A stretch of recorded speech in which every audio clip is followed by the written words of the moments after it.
Hello friends, you've stumbled across a short clip from the Daily Switch 2 podcast. Daily Switch 2, welcome. C'est parfait, merci.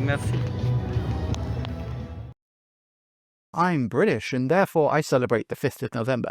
Fireworks Day, Bonfire Night, Guy Fawkes Day, you know, the whole V for Vendetta thing where we all wear anonymous masks and celebrate blowing up the Houses of Parliament. It's a good job I'm living in France at the moment because nowadays that joke might get me arrested in Britain. And speaking of things that might get me arrested in Britain, in the Halloween episode we talked about predators roaming the pizza restaurants of Woking. No, not the dirty Yorkie dog formerly known as Prince, but instead the world first announcement of my forthcoming indie game, An American Pizza in Woking, where you single-handedly run a pizza restaurant during the day and turn into a werewolf at night, eating the customers and reducing the surplus population. Wait, I probably shouldn't make Dickens references until the spooky decorations are down.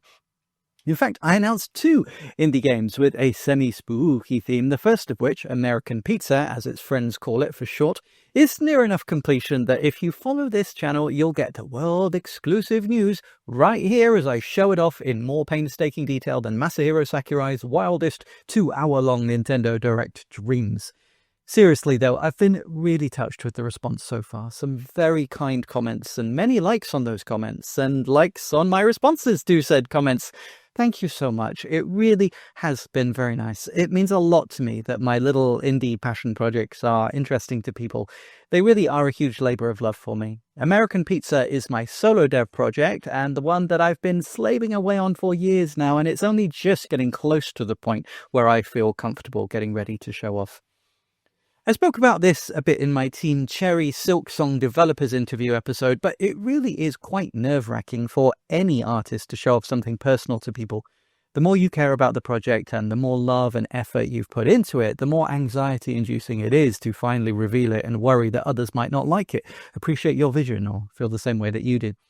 And while I've been in the entertainment industry for nearly 30 years now and put on countless projects, An American Pizza in Woking is the first completely solo dev game for me, one where I've done everything, the design, the programming, even the engine that it runs on, not to mention all the art, both the pixel art and tile sets and the hand-drawn cover art to the animated FMV sequences.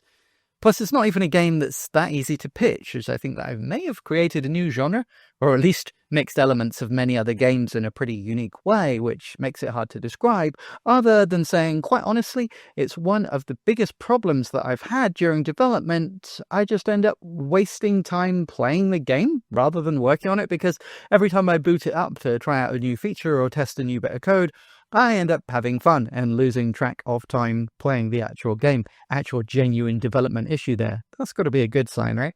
In part 1, I made an announcement of 2 of my forthcoming indie games. Obviously, you can guess from everything that I've been saying that they will be in a retro style, designed to have huge value, near infinite replayability, a tribute to the 90s, and importantly, extremely high value for money with super affordable digital versions, a budget-priced physical release, a special edition for those that want them, but not hiding any content behind upcharges. In the next part of this series, I'll be talking about the realities of being a game dev in the modern era, and especially when targeting Nintendo platforms. But I can take down these Halloween backdrops that, for one, because while there are a lot of pitfalls and things to consider, I actually think that it will be a positive and uplifting video. I can point out problems in the gaming landscape, not because I want to complain or reminisce about a better time, but because I want to be clear in my mind of how to move forward and how to make the best games that I can and market and sell them in the most ethical way that I feel I can. In fact, the very next episode of the Daily Switch 2 podcast will be episode number 50. Woo! Congratulations! So I want to do something special to commemorate that. There will be a lot of positivity looking towards the future, some cool announcements and some other stuff too. If you aren't subscribed already, this is your sign. Welcome. Or welcome back, as my Hazel Witch co-developer Blue used to say during her legendary COVID Twitch streams. If you want to know more about our game Hazel Witch or my solo dev game American Pizza, you can get previews, read dev diaries, even get involved yourself. I've posted 2 exclusive detailed preview posts on my Patreon, which are not paywalled. I do not believe in that. There is a completely free members tier. It's more like a place for me to blog, put dev diaries, ask for feedback from the community.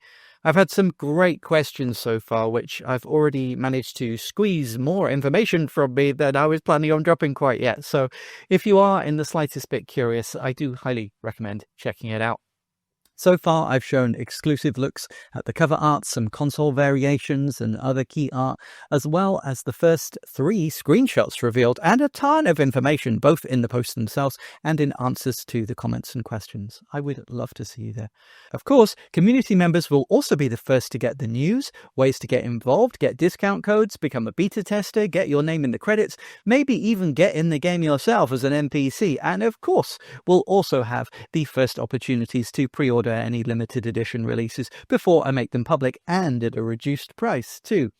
And don't forget that free tier members also get access to our free competitions to win official Nintendo prizes, with the pool so far this month including those Mario and Luigi minifigurines, a cheap bag charm, a spiny paper glass, the question block highlighter pen, my favourite, the question block pen and pencil holder, a sealed pack of Pokemon cards, a French Pokemon magazine with Christmas Pokemon poster, and the exclusive official guide and vinyl sticker from the Pokemon Mega Evolution Paris event that I was lucky enough to attend.